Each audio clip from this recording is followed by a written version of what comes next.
पढ़े लिखे लड़के लड़कियां ठेके पे भी काम करने के लिए पहले ठेकेदार को रिश्वत दे करके शिक्षित बेरोजगार तक काम करने के लिए मजबूर है। तो बेरोजगारी से रोजगार मत बना दी गई है इस सबका साथ सबका विकास ने। सरकारी नौकरियों के लिए पढ़े लिखे लड़के लड़कियां जब फॉर्म भरते हैं तो निःशुल्क फॉर्म नहीं भरा जाता, पहले आपको फॉर्म भरने के पैसे देने पड़ेंगे। नौकरी मिले ना मिले सरकार के पास फंड जरूर आ जाएगा। तो और ऊपर से ये फांसीवादी मुहिम जो मनुवाद की समर्थक है, जो इस बात के लिए बात करती है कि डालो और राज करो, जिसने अपने आकाओं से यही सीखा है।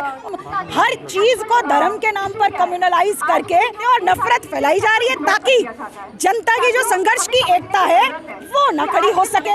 इसलिए ये केवल धर्म का झूठा लबादा ओढ़ के कम्युनिटीज को साइड करके कम्युनलाइज करके ये लोगों को बांटते हैं। जीत के भी अगर सत्ता में आ जाते हो तो आप जनता के लिए क्या कर रहे हो? आज आपकी नीतियों की वजह से भारत के लोग बेरोजगारी के दलदल में फंसते जा रहे हैं। विश्व गुरु बनेंगे वो गोबर फैला फैला के गोबर, मतलब आप जनता के अंदर रूढ़िवादी सोच को विकसित करके, आप देश के अंदर विज्ञान का कत्ल करके, देश के अंदर जो भी ताकत देश के जल जंगल जमीन के ऊपर देश के लोगों का अधिकार है, आदिवासियों का अधिकार है, देश के लोगों का अधिकार है, देश की संपदा के ऊपर, उसको बचाने की जो भी बात करेगा आप उसको अर्बन नक्सल बोल दीजिए, आप उसको कुछ भी कह दीजिए, आप तमाम बुद्धिजीवियों को आप जेलों के अंदर रख दीजिए, क्योंकि आपको तो कॉर्पोरेट परस्ती करनी है। जनता के ऊपर दमन का चक्र तेज कर रहे हैं ताकि देश के अंदर अदानी अंबानी जैसे लोग दुनिया के रईसों में नंबर 1, 2, 3 की गिनती पर आते रहे और भारत की बाकी जनता भूख से मरने के लिए, राशन के अभाव में तड़प तड़प कर जीने के लिए मजबूर हो रही है। भूख के सूचकांक में भारत जो है 107वें नंबर पर है।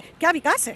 ये है कि रुपए की कीमत क्यों गिर रही है। आप इसको बजाय ये कहने के कि रुपए की कीमत गिर रही है, सच्चाई से आप आंखें चुरा रहे हैं। आज तमाम ताकतें जो आज देश के अंदर कॉर्पोरेटाइजेशन की पॉलिटिक्स कर रही है, इस पॉलिटिक्स को हराने की जरूरत है। और ये सब जो है नफरत फैलाने का ये काम के और सावरकर को आप कराने, हाँ बिल्कुल वीर तो है वो, तभी तो माफी मांग कर आए। तभी तो भगत सिंह ने कहा था कि हमें जंगी कैदी हमको गोली से ही उड़वाना, और इन्होंने कहा था कि किसी को माफी दे दो, किसी को क्रांति में आने के लिए भी नहीं कहेंगे। ये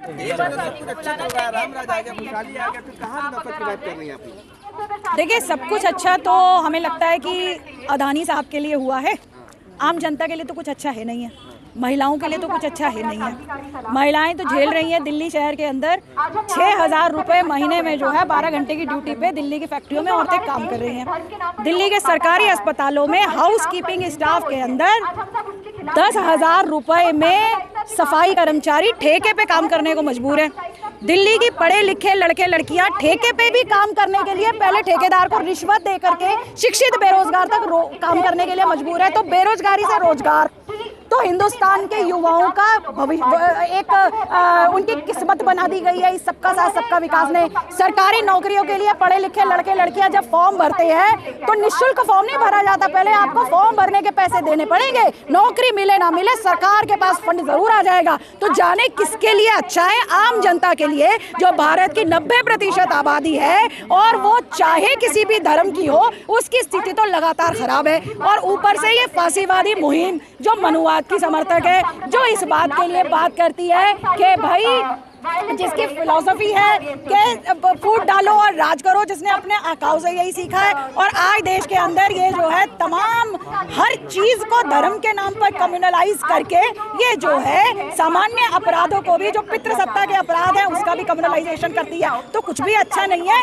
हम तो ये बात कहते हैं और नफरत फैलाई जा रही है ताकि जनता की जो संघर्ष की एकता है वो न खड़ी हो सके, जनता की लड़ाइयों को धर्म के नाम पर बांटा जा सके उनकी ताकत से, क्योंकि इनको बहुत डर लगता है। इसलिए ये केवल धर्म का झूठा लबादा ओढ़ के कम्युनिटीज को साइड करके कम्युनलाइज करके ये लोगों को बांटते हैं। भाजपा ये कहती है वो हर चीज को चुनावी जीत से जोड़ती है कि अगर देश में नफरत होती, बेरोजगारी होती, युवा परेशान होता तो हमें चुनाव में जीत तो नहीं मिलती। यही लोग में वो डल रहे हैं जो ये कह रहे हैं कि हम बेरोजगार नहीं है।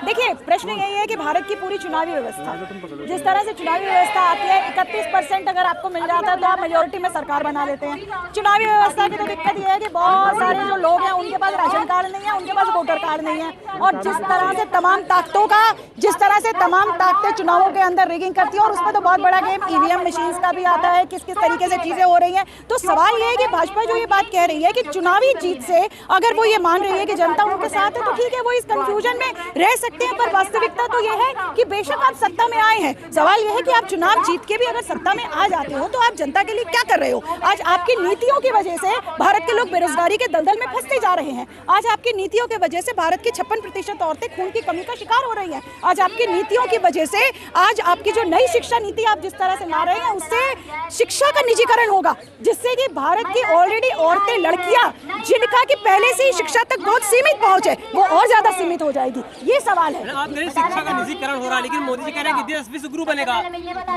विश्व गुरु की बात करें कि देश विश्व गुरु बन जाए। देखिए, यही तो हम कहना चाहते हैं ना, वो विश्व गुरु बनेंगे, मगर जो है विश्व गुरु बनेंगे वो गोबर फैला फैला के, गोबर मतलब आप जनता के अंदर रूढ़िवादी सोच को विकसित करके, आप देश के अंदर विज्ञान का कत्ल करके, देश के अंदर विज्ञान के ऊपर आप कोई खर्च नहीं कर रहे हैं। रिसर्च एसोसिएट्स जो है आज फंड्स की कमी की वजह से परेशान हो रहे हैं। आप कॉलेजेस को आपने कह दिया अपने फंड्स का जुगाड़ खुद कीजिए, तो कहां से आप विश्व गुरु बनेंगे। आप तो बल्कि जो शिक्षा का अधिकार है, जिस तरफ जनता की जो एक्सेस है, आप तो उसको भी सीमित कर दे रहे हैं। कह रहे विदेशों में डंका बज रहा है मोदी जी।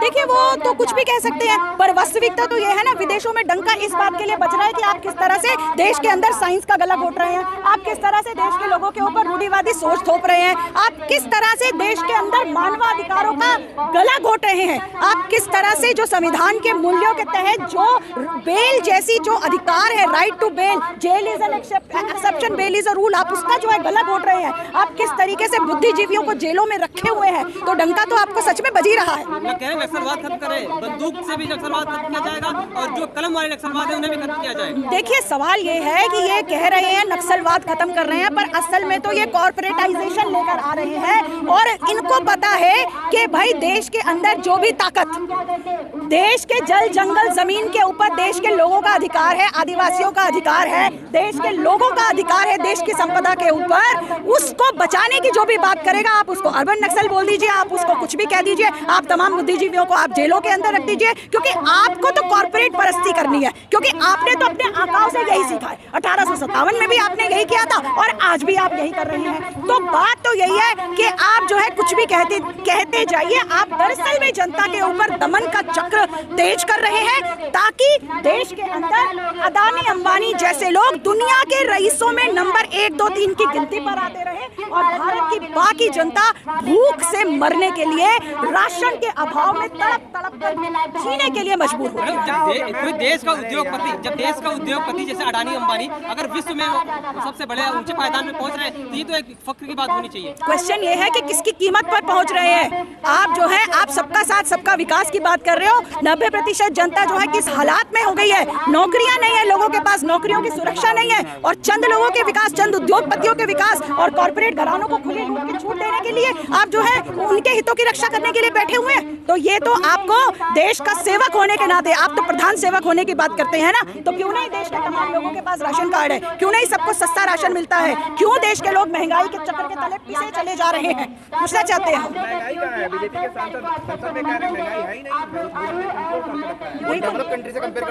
देखिए, वो तो आंकड़ों की बाजीगरी करते हैं, और दूसरी बात है वो सच्चाई के प्रति अपनी आंखें बंद करके रखते हैं। उन्हें दिखता नहीं है कि किस तरह से आज जाके वो देश के किसानों के घरों में जाकर देखे, देश के साधारण भूमिहीन मजदूरों के घरों में, देश के साधारण जनता के घरों में जाकर देखे तो सही कि किस तरह से लोग पेट काट करके जीने को मजबूर है। भूख के इंटरनेशनल भूख के सूचकांक में भारत जो है 107वें नंबर पर है। क्या विकास है? यार महंगाई बढ़ी है तो लोगों की आमदनी बढ़ी है, ये कहा जा रहा है। बिल्कुल बिल्कुल, आमदनी तो इतनी ज्यादा बढ़ गई है कि आपका गरीबी रेखा से आपका जो आपकी जो विभिन्न रिपोर्ट निकल के आते हैं, कभी आप कहते हैं कि 18 रुपए वाला अमीर हो गया, कभी आप कहते हैं 30 रुपए वाला अमीर हो गया। आप ये किस तरह की झूठी आंकड़ों की बाजीगरी करके। मंत्री सीतारमण ने कहा है कि देश का पैसा नहीं कमजोर हो रहा है बल्कि डॉलर मजबूत हो रहा है, कैसे देखते हैं? देखिए, आप इसको तो क्या कहा जाए ना, आप मतलब ये तो कुतर्क के अलावा और कुछ भी नहीं है कि डॉलर सवाल ये है कि रुपए की कीमत क्यों गिर रही है। आप इसको बजाय ये कहने के कि रुपए की कीमत गिर रही है, सच्चाई से आप आंखें चुरा रहे हैं, आप सच्चाई से, और देश की जनता की तकलीफों को आप लगातार।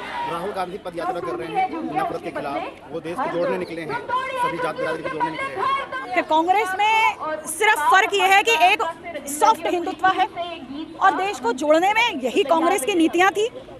जब जो है 1990 में एलपीजी के नाम पर उदारीकरण, लिबरलाइजेशन, प्राइवेटाइजेशन, ग्लोबलाइजेशन, ये नीतियां जो है नरसिम्हा राव की सरकार ने विभिन्न इन्हीं नरसिम्हा राव के इन्हीं पूर्व प्रधानमंत्री मनमोहन सिंह जी के द्वारा जब ये फाइनेंस मिनिस्टर थे तब लेकर आई गई थी, और तब भी देश को उसी तरीके से बांटा गया था 1984। राहुल गांधी कोई भूला नहीं है, अपना नजरिया है। हम समझते हैं कि ये तमाम लोग जो आज, तमाम ताकतें जो आज देश के अंदर कॉर्पोरेटाइजेशन की पॉलिटिक्स कर रही हैं, इस पॉलिटिक्स को हराने की जरूरत है, और ये सब जो है नफरत फैलाने का ये काम करती है। सावरकर की जो माफीनामा दिखा रहे हैं उसको कैसे देखते हैं? कैसे देखते हैं? यही तो सच्चाई है। ये जो है आप कुछ भी झूठ बोल के और सावरकर को आप, हाँ बिल्कुल वीर तो हैं वो, तभी तो माफी मांग कर आए। तभी तो भगत सिंह ने कहा था कि हमें जंगी कैदी हमको गोली से ही उड़वाना, और इन्होंने कहा था कि माफी दे दो, किसी को क्रांति में आने के लिए भी नहीं कहेंगे। ये तो सच्चाई है, इसको आप कहाँ से झुटलाइए?